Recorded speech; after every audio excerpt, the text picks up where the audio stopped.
नमस्कार.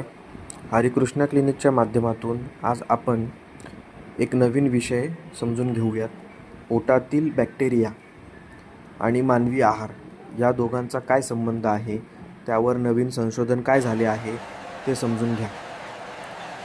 आपल्याला खायला काय आवडते आणि आपण कोणता आहार निवडतो हे केवळ आपल्या जिभेवर किंवा इच्छेवर अवलंबून नसते. आपल्या पोटातील सूक्ष्मजीव आपल्या खाण्याच्या सवयी किंवा निवडीवर थेट नियंत्रण ठेवू शकतात, असं ह्या संशोधनातून समजलेले आहे.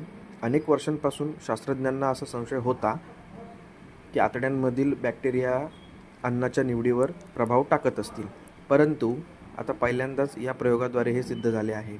वैज्ञानिकांनी हा प्रयोग अशा उंदरांवर केला ज्यांच्या शरीरात आधीपासून कोणतेही सूक्ष्मजीव नव्हते.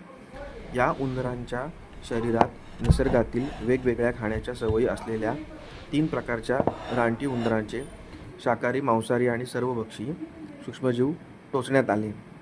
ज्या उंदरांमध्ये शाकाहारी प्राण्यांचे सूक्ष्मजीव होते त्यांनी प्रयोगादरम्यान जास्त प्रथिने असलेल्या आहाराची निवड केली, म्हणजे जास्त प्रोटीन असलेले आहाराची त्यांनी निवड केली.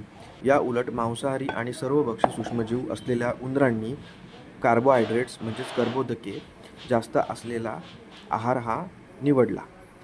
संशोधकांना असे समजून आले की पोटातील बॅक्टेरिया शरीरातील ट्रिप्टोफॅन सारख्या आवश्यक अमायनो ॲसिडच्या प्रमाणावर नियंत्रण ठेवतात. हे रसायन मेंदूला अन्नाच्या निवडीबाबत संकेत पाठवते. शाकाहारी सूक्ष्मजीव असलेल्या उंदरांच्या आतड्यांचा आकारही त्यांच्या दात्या प्राण्यांमध्ये बदललेला दिसला, जेणेकरून ते अन्नाचे आंबवणं चांगल्या प्रकारे करू शकतील.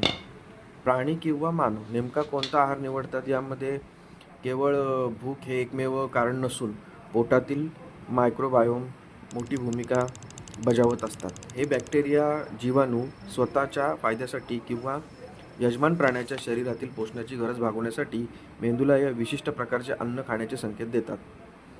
हा शोध प्राण्यांच्या उत्क्रांतीचा आणि त्यांच्या जगण्याच्या पद्धतीचा अभ्यास करण्यासाठी अत्यंत महत्त्वाचा आहे. आपल्या शरीरातील सूक्ष्मजीव केवळ पचन करत नाहीत, तर ते आपली शारीरिक गरज आणि वागणूक देखील बदलू शकतात, असे संशोधकांनी नमूद केले आहे. थँक्यू. धन्यवाद.